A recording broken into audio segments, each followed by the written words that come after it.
Christian Dior. Yeah, knock, got peas at the door. Yeah, 30 point gon' score. Yeah, I'm a hammer like Thor. Yeah, wow, sippin' some oil. Yeah, water gon' boil. Yeah, big coupe Megazord. Yeah, plain paddock is aluminum foil. Yeah. She's an unreleased Knoxville R&B artist with music coming soon. Please welcome Mailani to the podcast. Hey. So just to start off, most musicians who come on, I ask them this to start. When did you realize you wanted to do music for a living, or was there a moment you were like, "Oh, I'm better than most people at this"? Definitely never thought that I was better, but most definitely when I started, I was 4. Mm-hmm. So very young when you started. Very young, yeah, because I'll be 25 this year, so almost 21 years. Yeah. So what's one thing you wish you had known when you started making music and started your career?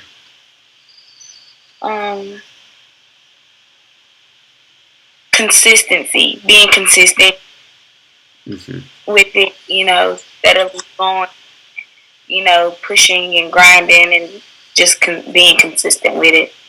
Yeah. This kind of plays into that, but are there any tips you would give to other artists starting to come out, or maybe who have music ready and just haven't released it yet? Most definitely. I say put your all into it. Do it to the best of your ability and never give up. Always put your best foot forward and just stay positive, and know that you can do it. It is possible. It can happen. You just got to stay the course. Most definitely. So I know that the music industry is definitely a very hard profession, or a very hard industry to break into. What is because you're still unreleased, so do you have a plan to break in, or know what you're going to do to try to get your name out there?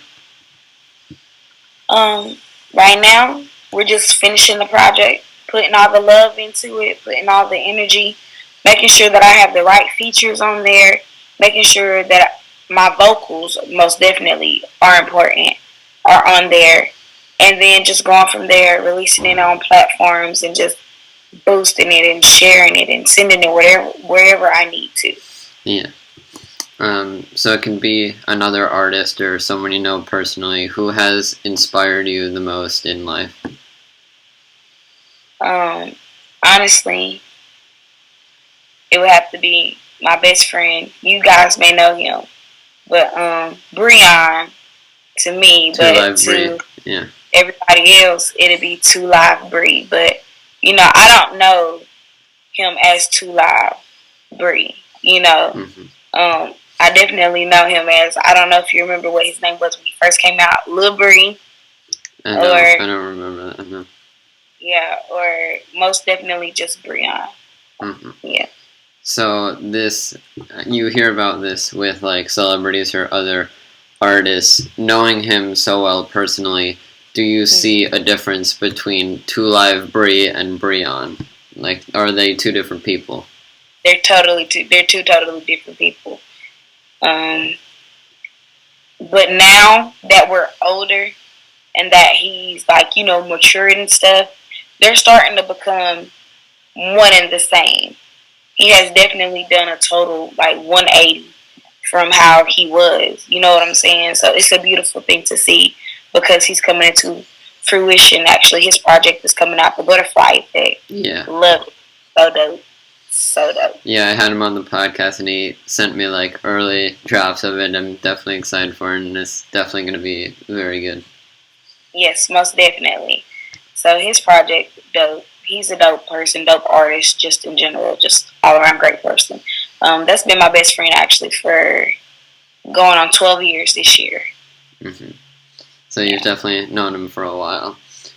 So it kind of started out separate between the person and the artist, and now as he's grown, has started to kind of collide and really take on his artist name. Okay. Yeah, most definitely. So if you have them, it's okay if you don't. Do you have a top 3 song artists of all time, or music artists? The top 3? My top 3? Yeah, it doesn't have to be ranked in order, but just 3 that could go up there. My top three would have to be Tank. I know that's crazy to hear me say. Jamie Foxx, and believe it or not, we'll take it back, like the Isley Brothers. Mm-hmm. So your music, you're unreleased, so I haven't heard it yet. But do you think it's kind of your own sound, your own flow, or do you kind of take bits and pieces from other artists and put that into your music? It's definitely my own sound, my own flow. Every song is different. You know, every situation is definitely totally different in every song. Everybody's song that they're really rocking with right now is 12 Problems.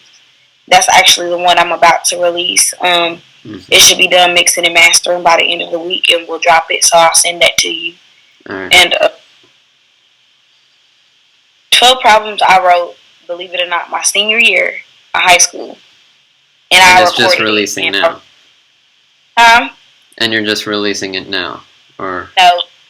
Well, technically yes, just now like releasing it. Yeah. But I had the beat redone. I had to change the lyrics because a lot has changed since high school, of course. Yeah. So, because I'm a mom now, and you know, things are just different. I only have one child. That's it. But I just wanted to give it a purpose. You know what I'm saying? Like a sense of purpose, like a reason to be heard. So it's definitely been in the works for a while. If you started back in high school and you're just kind of mixing and mastering it now. Yeah. Mm-hmm. So for 12 Problems or any other songs you have, what kind of goes into that creative process when you're thinking of a new song? Do you have the beat first, make lyrics, or lyrics first and find a beat? What's that like? It's lyrics first. I can play the piano a little bit. So if I hear it in here, I can 9 times out of 10 play it. And then my producer, who is a beast, shout out to him, and my engineer, shout out to the both of them, Liddy and Tuck. Great, they're awesome. If I can hear it, or if I hear something and I send it to Tuck, or if I sing something and I send it to Tuck, he got it. But when I go to Liddy makes sure that vocally I am on point, you know what I'm saying? Mm-hmm. And that I'm relaxed too, like the atmosphere is just dope. So really it's not just me, it's a team effort. You know what I'm saying? Yeah, and so I feel like a lot of fans don't really notice that when they look at big artists. They say like, oh, like this big artist came out with a song, but they might not see behind the scenes how many writers, how many producers, how many mixers are on it. So yeah. How big of a role do you think that plays for artists who make music? The people who are behind the scenes who maybe don't get as much love as the artists themselves. I mean, without those people behind the scenes, then there really is no artist. You see what I'm saying? Like, yeah, you're an artist, but without those people bringing your gift to light and showing people like exactly what your gift is about, you know what I'm saying? Then you can't be heard. Like, without Tuck making my beats for me, and he makes them from scratch. You know what I'm saying? Without Tuck being able to have that musical R&B ear. Yeah, and people might say like, oh, I love how the artist sounds on the song, but that's not them naturally. That's the producer, the mixer, not totally, but just making tiny, small changes that you can barely notice. Smallest adjustments, most definitely. Yeah. Like, I'm gonna put it like this. It's like an 80, and not even an 80-80. I feel like if it's a team effort, then it's 50-50. You know what I'm saying? Yeah. The artist giving their time, but also your producer and your engineer giving their times too. Because there's some things that they can hear that you can't hear. Yeah. You know what I'm saying? So as an artist, you have to be like, well, dang, I didn't even hear that. Or you're all musical in different ways, and you kind of all catch different things. So, yeah. Yeah. So I'm sure with the pandemic, making music has been much harder. Has your creative process or making music changed that much from? Okay. Yeah, because I know a lot of artists like to be in a studio with other people and do that. But now I'm hearing that a lot of artists are just kind of like alone when they write it, and they have to send it like either online to some producer, and then they have to send it back, and it just kind of makes the process go a lot longer. No, we keep it very COVID-19 safe. I have 101 sessions, so I don't have like a lot of people like how back in the day, everybody's in the studio, everybody's there. No, it's just me and my producer, or me and the engineer. That's it. Mm-hmm. There's never like a big group of us. You know what I'm saying? And I always wear my mask unless I'm singing. So we keep it safe. You know what I'm saying? And so it hasn't changed too much with the pandemic going on, is what you're saying. So if you got the chance or like had the power to make a song with any artist in the world, whether they're R&B or any other genre, who would it be? Oh, don't put me on the spot like that, because it's so many artists, so many, I don't even know, sheesh, I do not know, because it's just so many of them, Yeah, because when you say any artist, that's like, if you even think about it, most people think about the artist they listen to, and that's already like into the hundreds, maybe higher. So if you think about all of the ones that make music that people may know, that's just like almost an uncountable number. Pretty much, yeah. Yeah, so what, again, only if you have them, what are kind of like your top 3 like albums that people have made? Okay. Trey songs. I don't remember if you think it was Passion, Pain, and Pleasure. That one that came out a long time ago. Sierra debut album, like when she first came out, because she's like my birthday twin as well, so I'm always gonna support Sierra.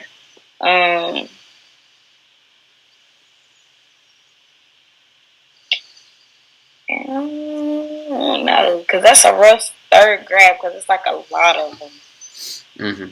Yeah, so if there's anything like this that you can think of for R&B specifically, or just making music in general, what's one misconception you think people have that isn't true or you see differently?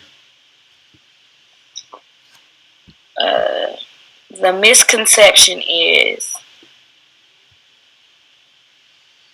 people seeing the artist for what the industry and what society has labeled them as, and not seeing the artist for who they are and their originality. Because a lot of the artists, they say, "Oh, it's just a song," but really, it's some of it is their truth.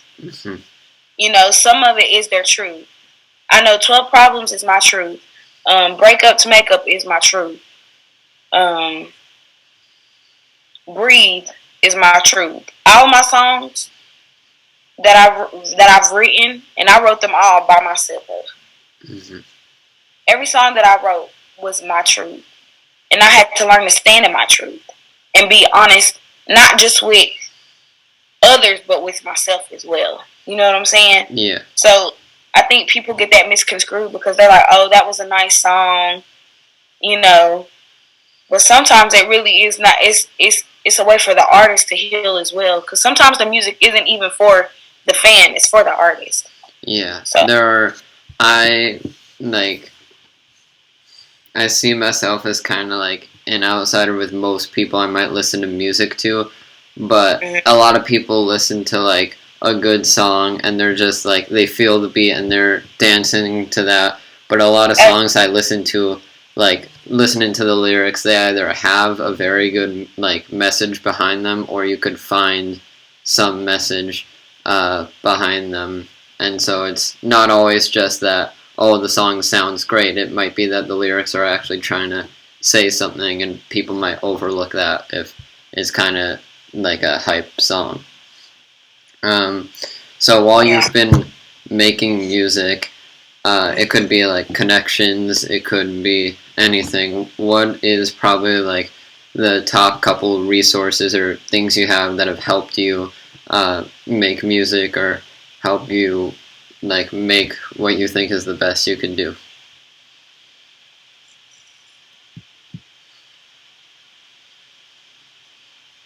What is my top resource?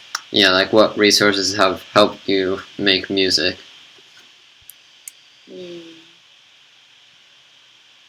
I guess my personal experiences. Hmm. Your life experiences and what is Oh, happening. yeah, personal experiences. Daily trials and tribulations.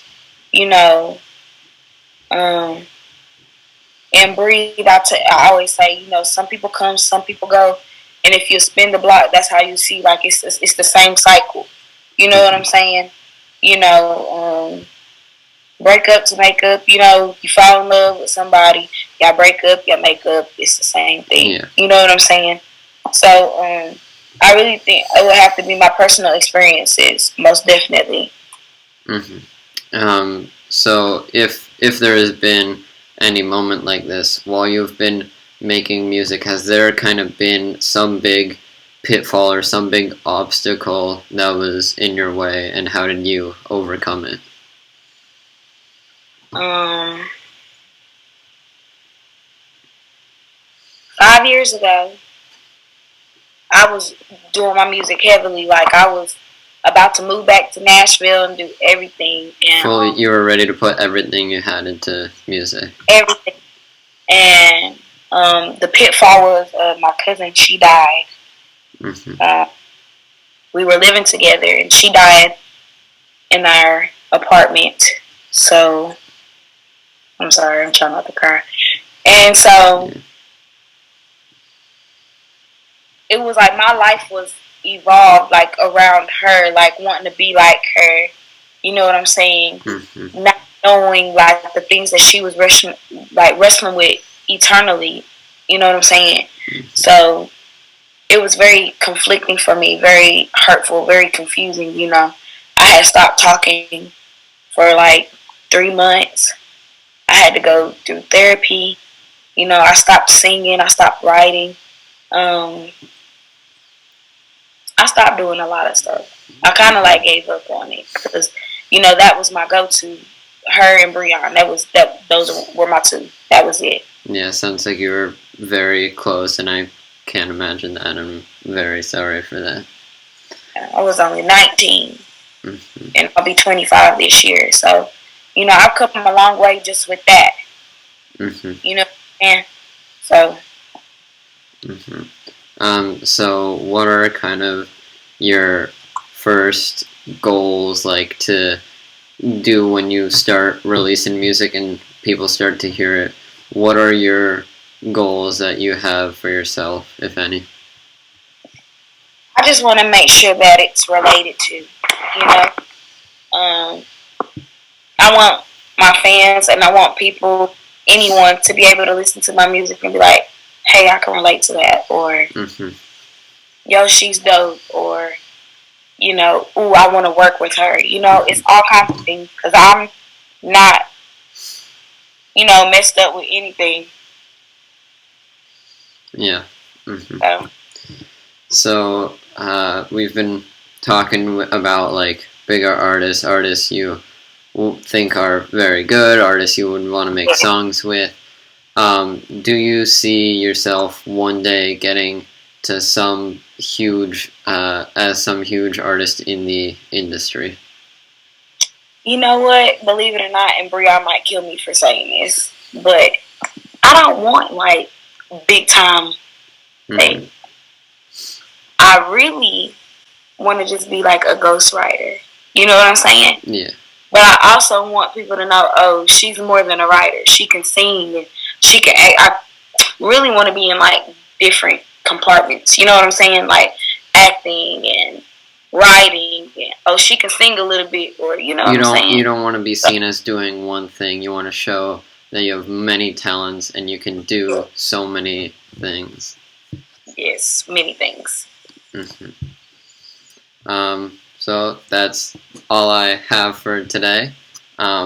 Thank you so much for coming on. It was a great Thank you time. for having me. And when did you say your music was coming out? It should be dropping next week. We're gonna finish mixing and mastering this weekend, and 12 Problems should release no later than next Wednesday. But like I said, I'll let you know. I'll give you a date, and we can go from there. Okay. Finally, where can people find you online? Instagram, if you have it. Where do you plan on releasing music? Yes, on Instagram you can find me at _Mailani, which is MAILANI 96, and on Snapchat at Kasia.boo, because I don't have a Facebook right now. Mm-hmm. Detoxing from Facebook and giving that a rest. Mm-hmm. So. And where are you going to release your music when you come out It'll with be Mailani as well. And where are you going to release the music when you come out with it? On all platforms. All platforms. All right. So thank you again, and it's been a great time. Thank you. Yeah. Thank you. Yeah, Christian Dior, yeah, knock, got peas at the door, yeah, 30 point gon' score, yeah, I'ma hammer like Thor, yeah, wow, sippin' on oil, yeah, water gon' boil, yeah, want big coupe Megazord, yeah, plain paddock is aluminum foil, yeah.